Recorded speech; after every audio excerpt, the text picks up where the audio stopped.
crazy few months writing my Julius Caesar musical. Now that Act 1 is almost done, I thought I'd give you the speed rundown of every single one of the songs I've written. Let's go. A quick note, this is a Shakespeare adaptation. If you know the play, you can probably deduce which scenes I'm pulling from as I go. First, we have number 1, so political. Caesar just got home, and Pompey, the only other remaining member of the first triumvirate, has been defeated, wiped out. So now Caesar is the only leader that's actually left. The Roman people have pretty mixed feelings about that. They all know something crazy is imminent, but they decided they wanted to try to enjoy the Feast of Lupercal while they can. 2, we have Brutus's song. Brutus is a senator, and he's a close friend of Caesar. He cares about Rome more than literally anything else in his life. This is when we get to see his sort of internal conflict when it comes to Caesar's real rise to power. The fact that he still loves his friend at the same time. Can he balance that out with the fact that he thinks Caesar could be a threat to Rome? 3, the opening number snaps back to reality. I'm sort of calling this one Caesar Speaks. It's like a 5-minute long number. This is where we get to see a lot of our main characters like Cassius, main conspirator, professional op, Mark Antony, Caesar's biggest fan, and Rome loves him. And then Brutus and Caesar all sort of interacting with each other. Learn where everybody's loyalties lie, and they all are trying to sort of like save face in front of the crowd. 4, we get to the soothsayer song, which I'm calling Beware the Ides. After Caesar sort of like implies that he might want an heir,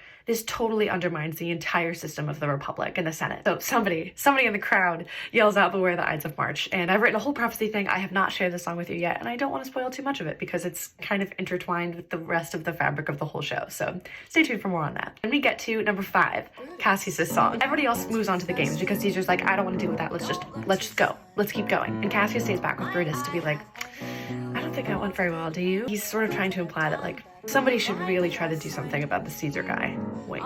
Then we get to number 6, Casca's crown song. Casca runs in when Cassius finishes his song to be like, guys, you would not believe what just happened at the games. And they're like, okay, go, spill, what's going on? And he says that Mark Antony offered Caesar a crown 3 times. 3 times in front of the crowd just to like see what would happen. And Caesar denies it 3 times. But on top of this, after the 3rd time, Caesar faints. Cassius is taking this as like, Brutus, look, this dude is way too weak to have any power. I don't trust him. Someone has to do something. And poor Brutus is standing there like, first of all, concerned for his friend that all of this has happened. He's like, there's no way Caesar could have taken that.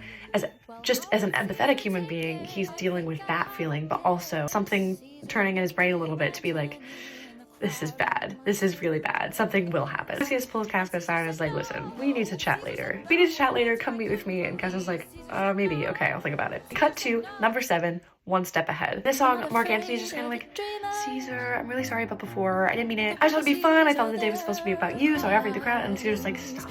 Don't worry about me. Mark Antony's like, but you're fine? Like, aren't you afraid? Didn't the message, like, that prophecy, the whole Beware the Ides thing, didn't that scare you before? And he's just like, I am not afraid of anything. This stuff just happens. I would rather not focus on what's happened and instead look at what's going to happen. You're on top, you stay on top. Don't worry about it, Mark.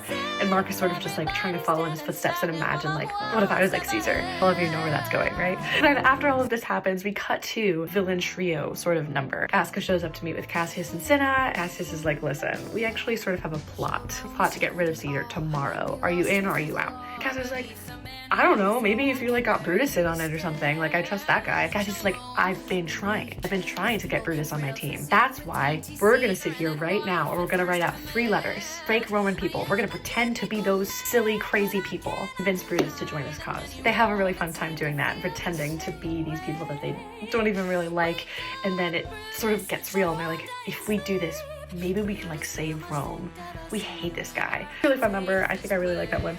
Cuts into number 9, Ave Sancta Salus. Some of the only dialogue that's in the show so far. Basically, the Roman people are all going home after what's been kind of a crazy day. They're praying for safety from Rome, for their homeland, just for themselves. They don't want anything crazy to happen. In this scene, we get to see that Brutus has received 2 out of 3 of the letters, so we know another one is floating around. We know that there's still one to be read, and he hasn't been totally convinced yet, but he's definitely concerned by reading these letters. Then, cut to Calpurnia's and Portia's song. We get to see the wives of Caesar and Brutus sort of talk to their husbands, and we get to see their relationships in comparison to each other. Like Calpurnia's and Caesar's is a bit more open, and Caesar actually kind of listens to Calpurnia, whereas Brutus kind of dismisses Portia in this moment.